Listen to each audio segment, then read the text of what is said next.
Semesta jadi saksi, ku pasti kembali. Ria Ricis alami anemia hingga sakit gula dalam kehamilan, begini penjelasan dokter kandungannya.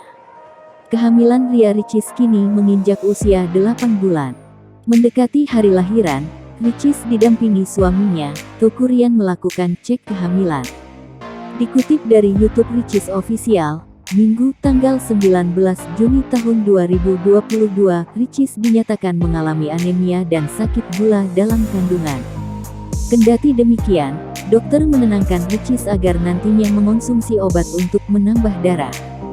Dokter mengatakan bahwa kurangnya sel darah merah dapat disebabkan oleh beberapa faktor. Lebih lanjut, dokter juga mengungkapkan bahwa selain anemia, Ricis juga mengalami sakit gula dalam kehamilan.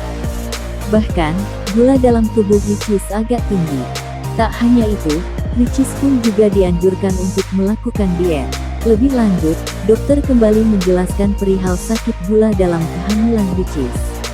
Hal tersebut tak perlu dikhawatirkan oleh Ricis maupun Ryan lantaran sakit gula ini dialami hanya saat hamil. Setelah itu, nanti akan dilakukan evaluasi dan akan kembali maksimal di 12 minggu setelah lahiran. Hormon hamil pun kemudian hilang di 12 minggu tersebut. Jangan lupa subscribe, share, komen, dan like ya!